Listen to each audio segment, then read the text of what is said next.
What they gon' remember me by? I put my heart in the grind. I gotta pass the torch. Can't let my legacy die. What they gon' remember me by? I put my heart in the grind. I gotta pass the torch. Can't let my legacy die. Before I'm done, I really hope to leave a legacy. Hope the people that I love will all remember me. I pray that everything I've done, it ain't in vain, man. I just want my family blessed and not in pain. That have seen the movie before, kind of the premises leading up, that he was struggling to believe that Santa Claus was actually real, and so he got to go on a journey to the North Pole, and you couldn't, if you didn't believe, right, you couldn't hear the sleigh bells, and that's what was going on in that scene there. And I thought there was a lot we could get out of that, because when he first goes up there, he's like, I can't see him. I can't see him. He's struggling to look through the crowd because he wants to see Santa to make sure that he's really real, right? Because that's how a lot of us operate. We got to see something in order to believe that it actually exists, right? And as he's going on and he rings that bell, right? It's funny how Santa was real to all the other kids. They were getting gifts from Santa. Right? They were getting the full benefits of that because the other kids believed in him. Right? But yet, for this little boy here, Santa was not active in his life until he made that step to believe that he was real. He wasn't going to get the full benefits of what Santa had to offer until he first believed. So I thought that was interesting, leading us up into our scripture verse. It's on the sheet. It's on this backdrop back here. It's Hebrews 11:6 out of the NIV. It says this. It says, without faith, it is impossible to please God, because anyone who comes to him must believe that he exists and that he rewards those who earnestly seek him. I think that verse is amazing there, because, see, God is all around us. And a lot of us, we do want to see something before we actually believe it. Right? So Jesus already knew that was going to be a struggle for all of us. That's why he let Thomas know when Thomas had to see Jesus to actually believe that he had risen up. He said, hey, you see and you believe, right? But blessed is going to be all the people that come behind you that don't see, right? They don't have to physically see me here, and they're going to believe, because it's hard for them sometimes to believe what we can't see. Right? But just like the wind, we don't see the wind, right? But we can feel the wind. We can see the results of the wind around us. We know that it exists without necessarily seeing it. It's the same thing with God. We can feel God, and we start to connect with him. We start to feel him work in our lives. We can see the amazing things he's doing with the creation here on earth. Things he's doing in our lives, things he's doing in other people's lives. We don't have to necessarily see it. And number 1 on the sheet right there, believing in God is the second step in recovery and the first step to activating all God has to offer in our lives. Believing in God is very, very important. And if we want everything God has to offer, that's what it starts with, is a belief that he exists, a belief that he rewards those who earnestly seek him. I don't think drugs and alcohol has too much to offer but a temporary buzz and permanent misery. Right? There's way better things out there. Well, that life that we were living up until this point here lately, and God's got something way better in store for each and every one of us. That's not it. Walking around 14th, 15th Street, doing everything we're doing, that's not it. God's got something much more amazing than that for us. And so the reason why it's the second step, because the first step, right, we have to come to that. The first step is all mental. Like, we have to get to this point, right, where we know that we are powerless over drugs and alcohol. That we are getting owned by these substances, that there's no way possible that we can get ourselves sober. And we have to come to the realization that as a result of that, my life is totally unmanageable and nothing that I'm doing is working. Which leads directly to step 2, came to believe that a power greater than ourselves could restore us to sanity. I'm going to go ahead and say came to believe that Jesus can restore us to sanity. Right? It's very, very important why you got to get the first step before you go to number 2. Because if you truly get the first step, right, we understand like nothing I'm doing is working. I am totally powerless over this. And so if nothing that I'm doing in my own power is going to take control of my life, well, there's got to be someone out there that's going to take it over for me. If nothing I'm doing working, there's got to be something out there. God has to be able to come down to help me to get sober, to help me live life. We got to believe that, guys. This is recovery. The steps are recovery. Right? So it's very, very important. There's a reason that they put it in there as number 2, and there's a reason why God talks about it over and over again. We got to first believe that God is real and that he's going to work a miracle in each of our lives. We got to believe that. We're going to read this story here in Mark chapter 9. One of my favorite stories, and I encourage you to read the whole entire chapter later on when you get home. But where we're going to catch up to the story is Jesus took a few of the disciples up with him on a mountaintop. Some amazing things happened there, and he's coming down on his way back down the mountain, and he sees a huge group down there, his disciples and a bunch of people around him, a whole bunch of hubbub going on. He's wondering what's taking place down here, and so he asks what's going on, and this man, right, who his son has been possessed by this evil spirit. His son has this huge sickness that he's been dealing with that has given him seizures and caused him so much pain and agony. I can imagine he's done so much to help his son out, but he finally got to the point of bringing his son down to see Jesus, and he tells him straight up, man, I brought my son for you to heal him, and your disciples tried, but they couldn't do it. They couldn't cast that spirit out. Jesus was like, man, guys are killing me. I told you guys, man, that we can do right down here the same thing that Jesus did and even more. We'll save that for another message. And so Jesus then turns to the man and he has an interaction with them. And this is what he says. This is where we're going to pick up right here in verses 21 through 24 out of the New King James Version. So he, being Jesus, asked his father, how long has this been happening to him? And he said, from childhood. And often he has thrown him both into the fire and into the water to destroy him. But if you can do anything, have compassion on us and help us. And Jesus said to him, if you can believe, all things are possible to him who believes.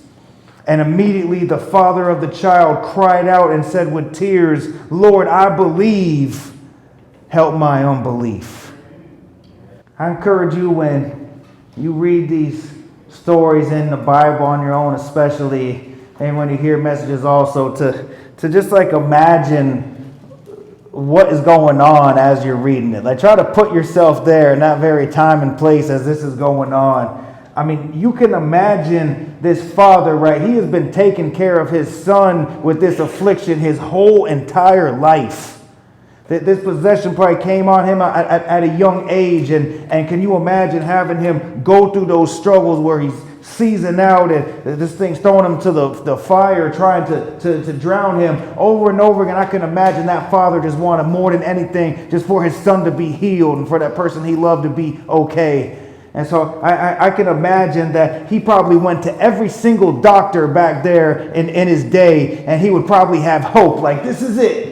This doctor's going to heal my son finally. And he takes him in there only to have his hopes dashed as nothing's working and nothing's changing. And then people probably come through with some new medicine like, oh, if you take this, your son's going to be okay. And he probably gets his hopes up again like, this medicine's going to heal my son. And then nothing works. And over again, it's just the same thing again and again. And the pain he must have gone through feeling for his son in that moment. Can you imagine that?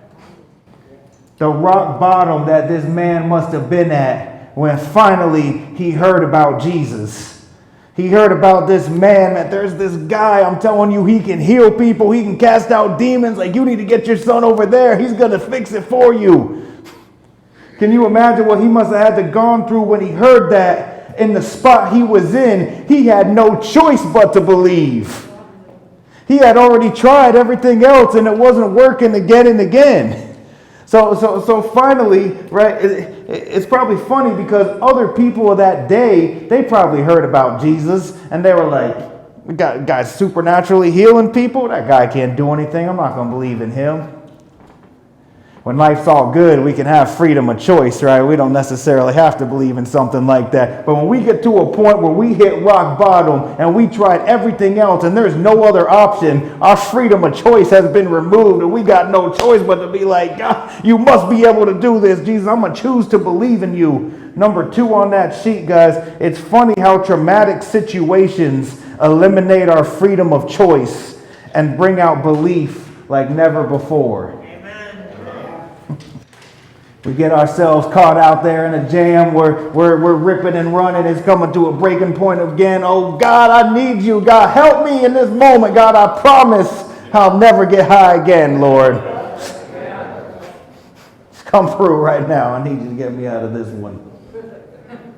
Find ourselves in jail again from the life that we live. We're looking at some serious charges. God, just get me out of this when we go in front of the judge. I promise, Lord, I swear I'll never break the law again. Right? Those rock bottom places have a way of pointing us back to God, eliminating our freedom of choice. I'm talking about some serious situations too. What about a loved one that's on their deathbed, that every doctor has tried to help them, and we've tried everything for them, and we have no choice but to cry out to God and beg God to intervene in this matter? What about when we've taken ourselves down to the point where we're on our deathbed and we're barely living, and we hit that place of rock bottom where that freedom of choice is eliminated? It's like, God, please, nothing else is working, Lord. You have to be able to do something. And we finally cry out. It's funny how those traumatic situations eliminate every other option that we have. And you want to know what was also funny about that? Maybe God has allowed you to go through these traumatic situations because he needed this to do a work in you to get you to the point of coming to that place where you finally do believe and there's no more options, there's no more choices. God, I do believe. I'm going to ask you for help. I need you to move in my life. It might have been what this whole entire time was leading up to. God needs to get your attention. That place that takes us to that we got no choice but to call on him and ask him to help us. That next part. But if you can do anything, have compassion on us and help us. And Jesus said to him, if you can believe, all things are possible to him who believes. Amen. God, if you can do anything. I'm not exactly sure what the parameters are, how this thing works, but if you can do something, it's funny how each one of us, we can kind of put God in this little box in kind of our own minds and kind of each like self-define the things that God like can and can't do. Like God can heal someone from cancer, right? We've heard these miracle stories before, but as far as asking them to take my flu away, I don't think God operates. I'm just sick. I just got to go through it. Let this thing ride out for a week or so.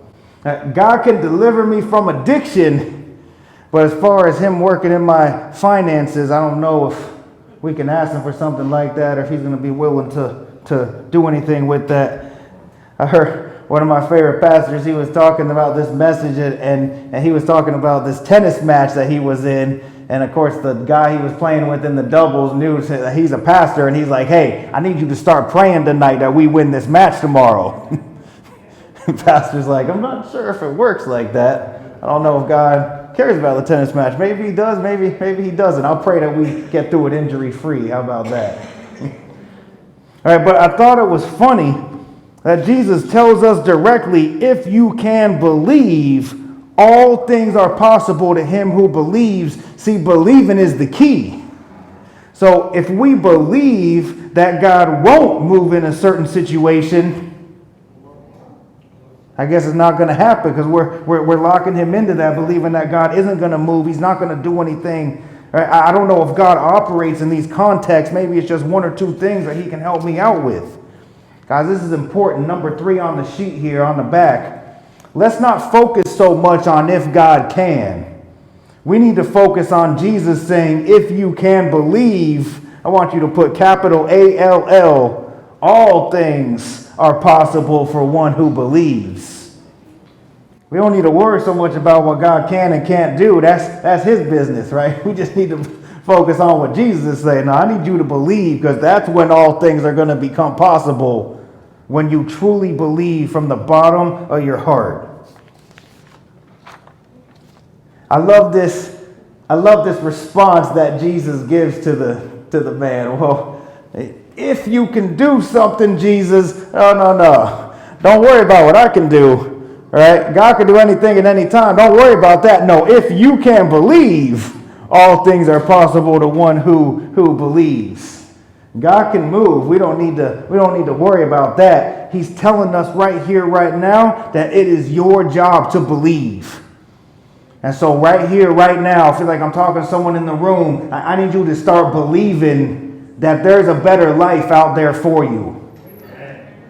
I need you to start believing that God still has you here for a purpose, for a reason. That there is something that he needs you to do while you're down here on this planet. Every single person in here, I need you to start believing that with God's help, you can overcome addiction. I need you to start believing that with God's help, there is nothing on this planet that we cannot accomplish. There's something that you've been holding back on because you're not sure. And God, maybe I feel you leading me this way, or I have this dream and I just don't know. And God's just saying, listen, I need you to right here, right now, you need to focus on doing the next right thing every single day. God's saying that we need to get in that relationship with him. We need to focus on our sobriety. Right? We need to get that job going and working full time and everything. And we keep doing that every single day, and the right doors are going to start opening up. I can promise you, you just got to believe that it's possible and believe that it's going to happen. That's what God's calling us to do right here, right now, guys. We got to start believing that's real. And then that last part, he lets them know right there, if you can believe all things are possible, your son's going to be healed. This is it. This is your moment. And the man, immediately, it says, the father of the child cried out and said with tears, imagine the pain, Lord, I believe, help my unbelief. Lord, I believe, but help my unbelief. I love this man's transparency here. Right? I love transparency. I love the fact that this man did all that work to take his son all the way to Jesus, believe wholeheartedly, had no choice but to believe that this is it, that he could heal him. He wouldn't be there if he didn't believe, right? And when Jesus said that to him, he was like, Jesus, I believe. But there's just that little piece inside of me that's like, I don't know. I don't know. You don't know what I've been through up to this point. You don't know how many times that I've tried to help my son and tried to get him healed and it's not working. I want to believe so much, right? But there's still just that little piece that is just wondering, can it really happen? I love his transparency. Guys, there is no way that we are going to move forward in life without being open and honest in this room. Right? If we want growth to happen in our life, guys, we got to be transparent. We got to be transparent with someone else, with God. If you have that same issue that this guy is talking about here, like, man, I want to believe in God so bad. I want to believe that he can change my life, but there's just this little piece that I can't come to wrap my head around, and being willing to let someone know, being willing to cry out to God to help him out. I love this guy that, as much as he wanted his son healed, and he had no other option, no choice but to believe in this. You got to get this. He first immediately knows and admits that deep down there's a little piece of him that he can't just bring it around. It just doubts just a little bit. And after, right, he knows that inside, he's got the courage to admit that out loud with a group of people, right? He throws it out there and he immediately asked Jesus for help. In case you were wondering, that's steps 4, 5, 6, and 7 right there that man just did. Right? He identified his defects. He identified the issues that he was having. He identified something that he needed to work on deep down inside. Right? He admitted them to himself, to other people, and to God. Right? He was ready to have God remove this, and then he humbly asked God to remove his shortcomings. That's steps 4, 5, 6, and 7 right there. Man, if we could all do that. If we could all do that, I'm going to even challenge you. You don't even have to get to that particular step to do something like this. Right? I want you to think right here, right now. I want you to think about these couple questions that I'm going to ask you here in number 4 on the back of the page. What areas of our life do we need help believing in? What areas of our life do we need help believing in, and what areas do we have a hard time letting go of and trusting God with? Think about that. Give you something to think about the rest of this week.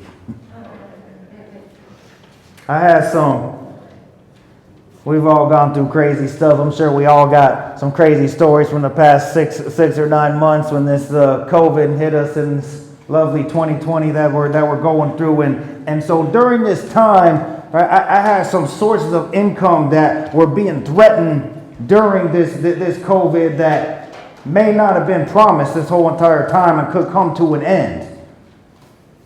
I think it's scary that when we're threatened with our jobs or we're threatened with our source of income coming in, right? And so, like a lot of other people, I immediately go into the mode of, I got to make something else happen then. Right? I need to get a backup plan going. I need to get a second or third job lined up, right? Because there's no way. I got to take care of the bills. I got to take care of the family, right? And I start moving things around, and then in the background, start stressing about it. Now I got to think about this in the back of my mind all the time.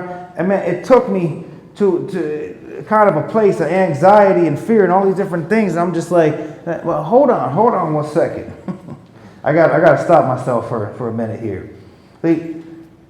I got to see, what is this causing me so much anxiety about? Well, first of all, it's got to stem from fear, right? Because I'm in fear that my income's going to be taken away, right? Well, hold on 1 second. Fear only exists when there is a lack of faith. Right? And faith is produced by believing. So the bottom line is, when I'm going through this and I'm taking this time to pray day after day, I'm starting to realize that the only reason I'm getting upset about this is because I don't believe that God can move in this situation. And so I knew I had to start changing it around. Like, first of all, and I'm going to say the same thing for me and everyone else in this room, God did not deliver us from the slavery of addiction to let us drown in the Red Sea of life.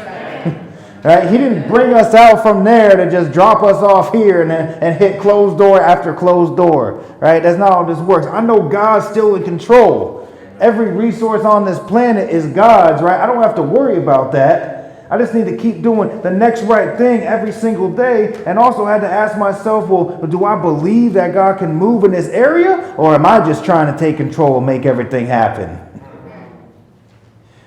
If God can move in every other area of my life, why can't he move in this situation? And I know full well that if one door shuts, at some point another door is going to open and we're going to be okay. And so that's what all of us need to start doing. You're thinking of something right now, right? Some area of your life that you just need help believing in. It's been a struggle for you. Maybe you didn't even think up to this point that maybe this wasn't something I would even think to turn over to God, because I'm just so used to doing everything myself over these past years. Right? So this is powerful. Are we taking control back of our life instead of letting it go to God, who's got the master plan? We got to know that God's plan is way better than anything that we're going to come up with. Right? And so is there something that you're holding on to for fear that it won't work out? If you're thinking something in your head right now, I'm asking you that we got to let this go, guys. Right here, right now, we got to turn this situation over and say, God, I know you got something in mind. I don't know what to make of all this, but just like these other aspects of my life, with my sobriety and different things, God, I'm turning this over to you fully.